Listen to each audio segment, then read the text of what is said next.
Welcome to our deep dive. It's great to be here. Today, we're stepping away from, the usual headlines and the noise. Hmm. And instead, we are going to spend our time getting into a single, ancient, but I think incredibly relevant source text. And it's one that a lot of people think they know, but there's so much under the surface. We're talking about Psalm 121. Exactly. And our guide for this, our primary source, is a really detailed and teaching-focused commentary that's been provided by the You Need Faith in Jesus team. A fantastic resource. It really is.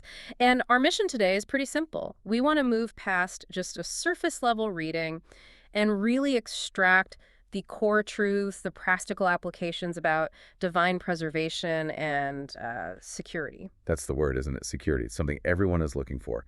And this psalm, often called the Vigilant Guardian, is like a roadmap to it. A roadmap, I like that. But to read the map, you have to understand where the journey starts. The historical context here is everything. Okay, so let's start there. The King James Version calls this a song of degrees. Right, or a song of ascents. So what does that actually tell us? What's the scene? Who is speaking these words? It tells us they were pilgrims. You have to picture this. It's not a king in a comfortable palace. It's a regular person, a man or a woman, on a long, hard journey. The journey to where? Up to Jerusalem for the annual religious feasts, like Passover or Pentecost. And Jerusalem sits high up in the hills. So the journey was always an ascent, a climb. So we're not talking about a quick modern commute. Not at all. Think multi-day, on foot, through rugged, remote, and frankly dangerous terrain. The paths were rocky, uneven, and you were completely exposed. So vulnerability is baked into the setting right from the start. Absolutely. The person singing this is tired, they're vulnerable, and they are surrounded by potential hazards. And that feeling of exposure is exactly what sets up the opening question of the entire psalm. It frames the challenge, right, and the temptation to look for help in all the wrong places. So let's quote that first verse. This is the foundation for our whole discussion today. Psalm 121, verse 1. I will lift up mine eyes unto the hills, from whence cometh my help. Now, honestly, for the longest time, I read that purely as a statement of faith. I look to the strong hills, and that's where my help is. And that's such a common reading. But the context of the traveler, the pilgrim, it flips it, doesn't it? It's not a statement. It's a question, a moment of real human doubt. Okay, unpack that for us. How is it a question? Well, the You Need Faith in Jesus team commentary explores this duality in great depth. The hills are, on one hand, these massive, enduring, seemingly powerful things. They're the biggest thing in your line of sight. They look strong. They look strong. But for a traveler on that road, they are also the enemy. They're the obstacle you have to climb. Exactly. And even more than that, they were notorious hiding places for bandits, for robbers. Anyone looking to ambush a traveler would be hiding in the crevices of those very hills. So when the pilgrim lifts their eyes, they're seeing both this image of strength and the very real source of their greatest potential fear. Precisely. So the question hanging in the air is my salvation going to come from that visible created strength? Or is that just where the danger is hiding? Wow. That completely reframes the entire psalm. It starts from a place of uncertainty, not certainty. It does. It starts with a very honest assessment of the world. So let's bring this into our world today. What are our modern hills? What are these big visible things we look to? Oh, they're everywhere. And they're just as imposing. They're the things we rely on first when life gets shaky. Like your career, your job title. Your job title, for sure. Your bank account, maybe your influential network of contacts. Even just your personal grit and competence. The things that make you feel self-reliant. The things that look high and mighty and solid. Yeah. But at the end of the day, they're still created things. They can fail. So when a crisis hits a health scare, a market crash, a layoff, our first instinct is to lift our eyes to those hills. Can my savings account fix this? Can my connections bail me out? That's the temptation. And as the You Need Faith in Jesus team points out, the danger is in seeking ultimate salvation from visible, created strength. Because that strength is always limited. It is. A government can fail, a bank can fail, a person can let you down. All of them can. And there's a really powerful confirmation of this idea from the prophet Jeremiah, which sort of settles the question from verse 1 with absolute finality. Okay, what does Jeremiah say? Jeremiah chapter 3, verse 23. It's so clear. It says, truly in vain is salvation hoped for from the hills and from the multitude of mountains. Truly in the Lord our God is the salvation of Israel. In vain. That's a powerful word. It's devastating. It means empty, useless, a complete waste of hope. It's a total indictment of placing your ultimate trust in anything you can see or build. So the very first step, according to the You Need Faith in Jesus team's insight, is acknowledging that, recognizing that our hills, our earthly solutions, are insufficient.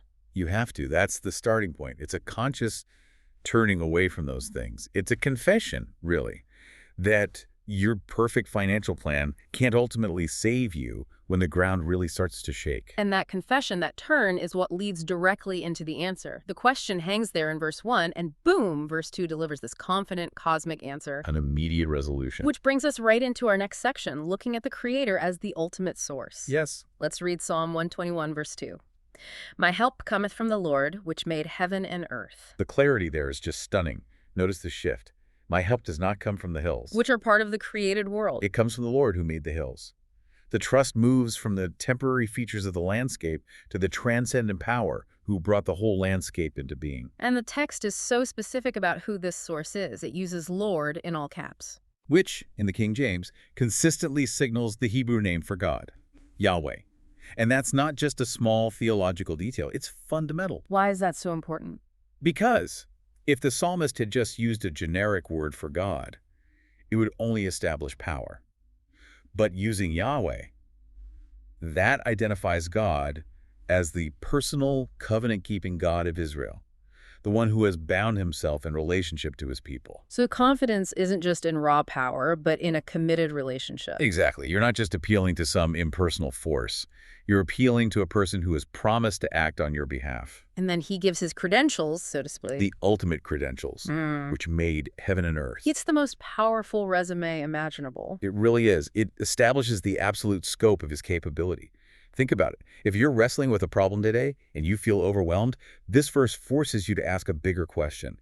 Do you believe God created the entire universe out of nothing? And if the answer is yes, then logically, no problem you face, a business failure, a family crisis, a health issue, can possibly be too large or too complex for him to handle. It just can't be. it really puts our problems into perspective. It grounds our search for help in the most foundational truth there is. And that truth is stated right at the beginning of the whole story, isn't it? Yeah. The source material reminds us it's right there in Genesis 1, verse 1. In the beginning, God created the heaven and the earth. That one act of creation is the perpetual proof of his limitless power. It's the psalmist saying, I'm not trusting the bridge, I'm trusting the engineer who designed and built the whole system. That's such a helpful way to think about it, and it leads to a very practical application, which the You Need Faith in Jesus team commentary highlights. Yes. For you listening, when you feel overwhelmed by a problem, the practical step is to consciously start measuring that problem against your own limited capacity. Can start measuring it against his unlimited creative power. That mental shift, that active reframing, Yeah. is the difference between panic and peace. It is.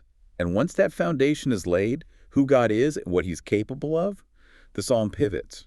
It moves from a personal declaration to a direct promise of protection for you, the traveler. Which takes us right into verses 3 and 4, this promise of unwavering vigilance. And notice the pronoun shift. It goes from my help in verse 2 to a promise about thy foot in verse 3. It becomes intensely personal. Okay, let's read Psalm 121, verse 3. He will not suffer thy foot to be moved. He that keepeth thee will not slumber. Let's just focus on that first half. He will not suffer thy foot to be moved. For that pilgrim on that rocky, treacherous path, this is such a vivid physical promise. A single slip, a twisted ankle, could be a death sentence out there. It could be. It could mean being left behind, being robbed, or a crippling injury. So stability is everything. And the word suffer is key here. It means he won't allow it, he won't permit it. It's an active intervention. So this is a promise of God actively preventing your foot, your progress, your journey from slipping into ruin. Exactly. Now, the obvious question someone listening might have is, well, I see believers stumble and fall into sin or crisis all the time. So what does moved actually mean here? Right. It can't mean we're immune to any and all hardship. No. And the You Need Faith in Jesus team commentary is great on this distinction. It's not a promise of immunity from stumbling. It's a guarantee of ultimate spiritual stability. God will not allow your foot to be moved into final, eternal ruin. Your sure-footedness doesn't come from your own careful stepping. It comes from his hand holding you. Precisely. Which is why the second half of that verse is so incredible. He that keepeth thee will not slumber. This is the contrast with any human protector. Any human guard gets tired. They need a break. They might doze off for a second. There are always windows of vulnerability with human systems. But our keeper, the one who is constantly guarding us, never clocks out. He never gets weary. He never sleeps. And this idea of being kept is echoed so powerfully in the New Testament. There's a great cross-reference for this, isn't there? Yes, in 1 Peter chapter 1, verse 5, it says, "Believers are those who are kept by the power of God through faith unto salvation." Kept. It sounds like being garrisoned, like being protected inside a fortress by his power. That's a great image for it. And the psalm immediately takes that individual comfort and amplifies it in the very next verse. Verse 4, it starts with a word that's like a trumpet blast.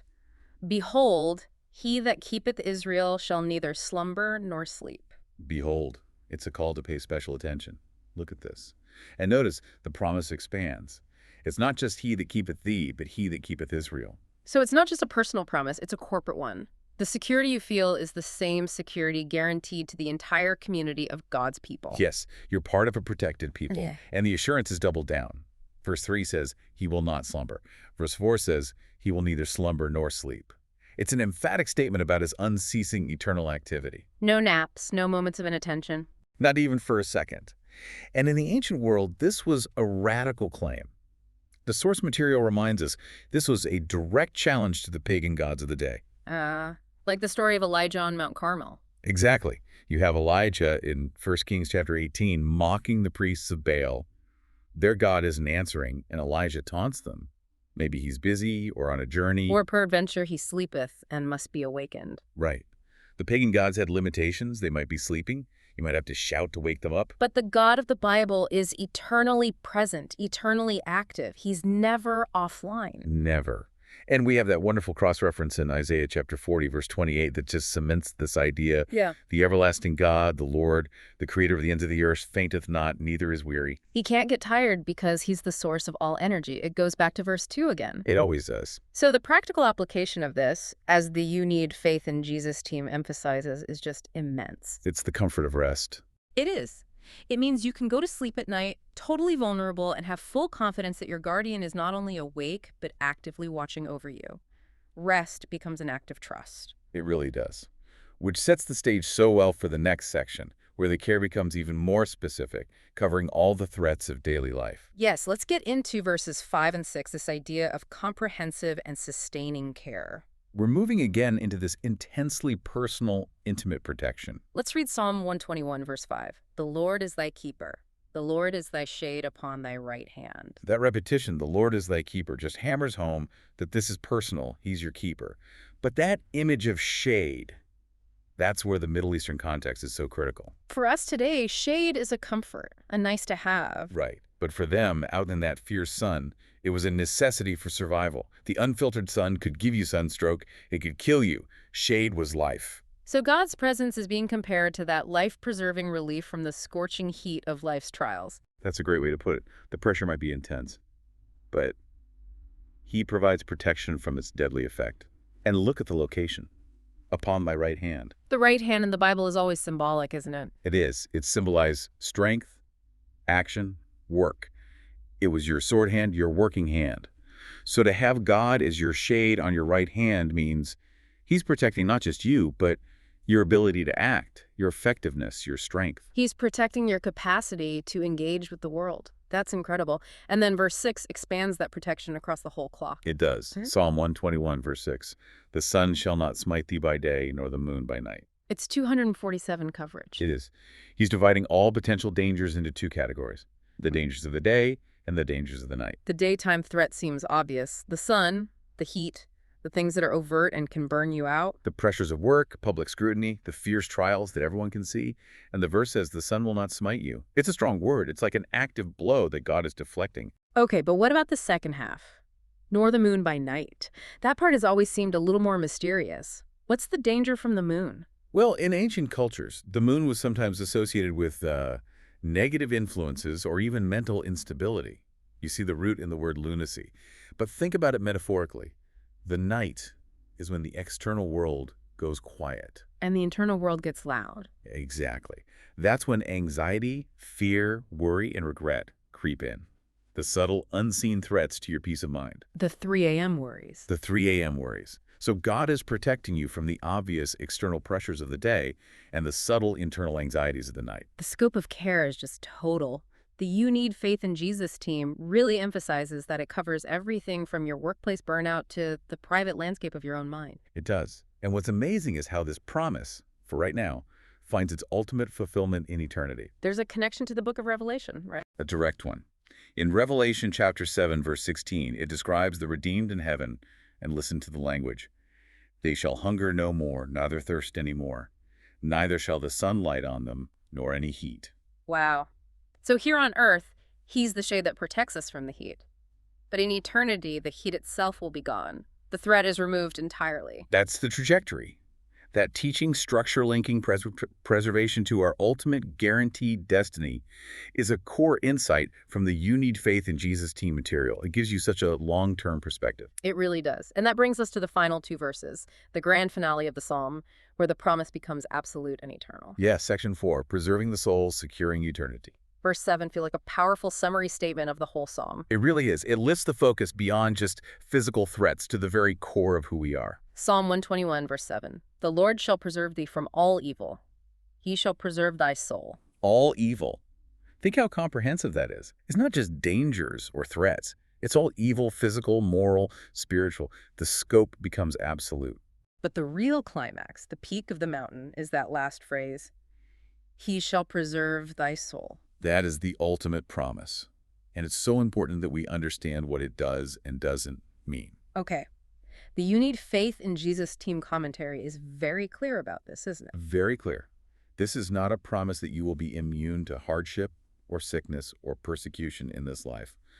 Believers still suffer. Right. It's not a bubble of protection from all pain. No, Right. but it is an ironclad guarantee that while your body may face trials, your innermost being, your soul, your eternal life, is absolutely secure in God's keeping. Your spiritual core is inviolable. So the outcome of any single earthly battle doesn't determine the outcome of the eternal war. Exactly. Failure in your career, a health crisis.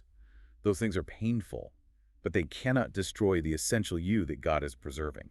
The Apostle Paul seemed to live in that confidence, especially near the end of his life. He's the perfect example. That cross-reference in 2 Timothy chapter 4, verse 18 is just so powerful. What does he say there? Paul, facing execution, writes this, "And the Lord shall deliver me from every evil work, and will preserve me unto his heavenly kingdom." He knew his body would fail, but his confidence was in being preserved unto the kingdom. It's the exact same promise as the psalm. The ultimate destination is secure. Nothing can separate your soul from God's love and keeping power.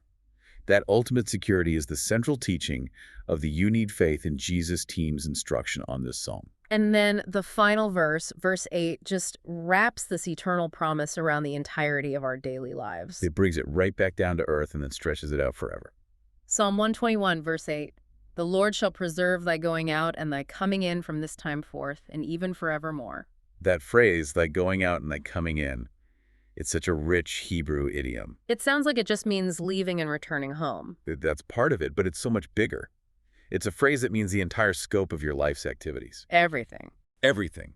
Going to work, coming home, starting a project, finishing it, going off to war, returning in peace. All of your affairs, from the biggest undertakings to the most mundane routines. So his preservation isn't just for the crisis moments. It covers the boring Tuesday afternoon part of my life, too. It sanctifies the mundane. It means every part of your routine is under his divine guardianship. And this phrasing is actually a marker of a blessed life elsewhere in Scripture. Where do we see that? In Deuteronomy chapter 28, verse 6, the blessing for obedience is, "Blessed shalt thou be when thou comest in, and blessed shalt thou be when thou goest out." So Psalm 121 is promising that this state of comprehensive blessing and preservation is our secured reality. It is. And then look at the timeline. It is the final, breathtaking piece of the promise. From this time forth and even forevermore. It's immediate and it's eternal. The coverage starts now, and it never, ever expires. No end date. He's not just the guardian of your youth or your moment of crisis. He's the eternal guardian of your entire existence, without a break. It's incredible. We started this deep dive with a vulnerable traveler asking a question about dangerous hills, and we end with an eternal assurance that covers everything we will ever do, forever. That journey from vulnerability to absolute confidence is the genius of the psalm.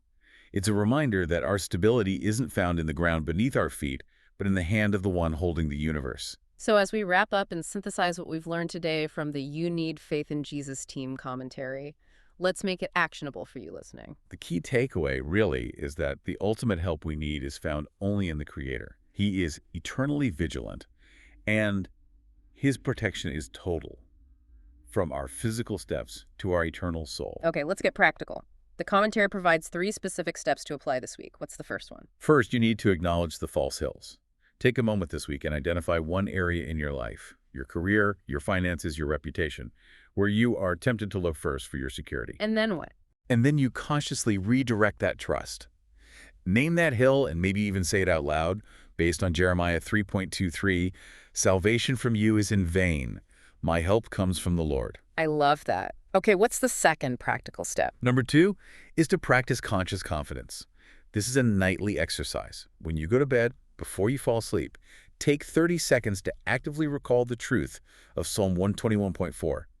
My keeper will neither slumber nor sleep. So you're consciously handing over the night watch to him. Exactly. You're releasing control of the darkness and the moon by night anxieties and choosing to rest in his vigilance. That could change how a lot of people sleep. And the third step? Third, sanctify the routine.